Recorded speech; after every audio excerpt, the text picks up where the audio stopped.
Magandang araw mga kapuso, live po ako ngayon dito sa San Fernando City, La Union, partikular po sa may Sitio Tawi-Tawi sa may Barangay Poro dahil isa po ito sa pinakanaapektuhan ng pananalasa ng nagdaang bagyong uwan. Ang Barangay Poro mga kapuso ay coastal barangay ng San Fernando City, La Union at isa nga po ito sa pinaka nakaranas po ng epekto ng nagdaang bagyo. Mahigit po sa 100 na kabahayan ang nasira matapos na maranasan ang storm surge. Makikita po natin yung mga kabahayan dito mga kapuso na talagang nawalan po ng mga bubong, ng mga haligi.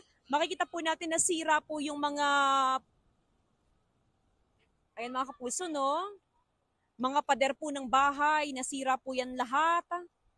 Sa ngayon po, ang ginagawa po ng mga residente, sinusubukan po nila na ma-save yung mga gamit po na po pwede pang maisalba dahil ultimo po yung mga dingding ng kanilang bahay, mga bintana ay nasira.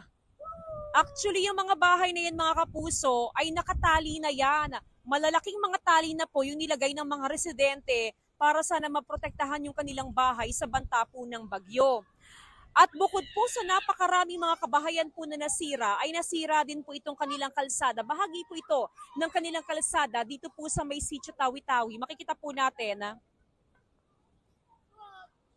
na hindi rin po ligtas doon sa pananalasa ng bagyo ang kanilang kalsada. Ito po yung mga kapuso.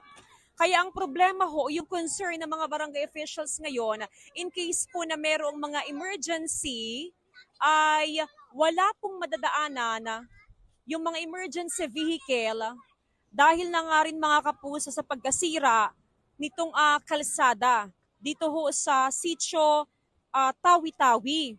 Bukod mga kapuso sa kanilang kalsada, dahil po sa napakataas na alon sa baybayin, yung storm surge mga kapuso na sumira sa mga kabahayan, meron din pong tugboat na sumadsad mismo po dito sa may kalsada.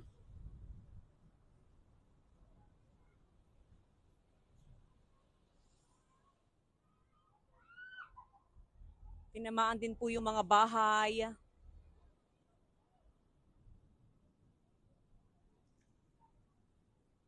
Ito po yung mga bahay dito.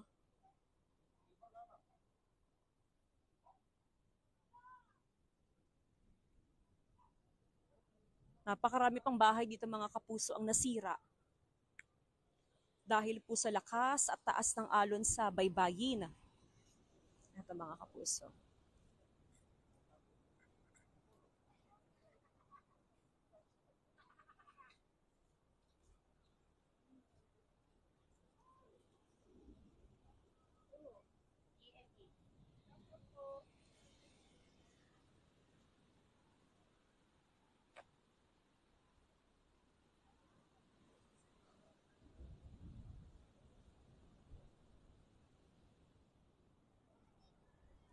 Sa ngayon mga kapuso, tuloy-tuloy po yung assessment na ginagawa ng provincial government, ng iba't ibang local government units dito po sa probinsya po ng La Union para makita po, ma-assess yung sitwasyon po ng mga residente, yung kalagayan po ng mga residente dito po sa probinsya ng La Union at syempre po yung assistance ay maibigay din po agad sa mga apektadong residente. Ako pa rin po si Jasmine Gabriel Galban ng GMA Regional TV at GMA Integrated News.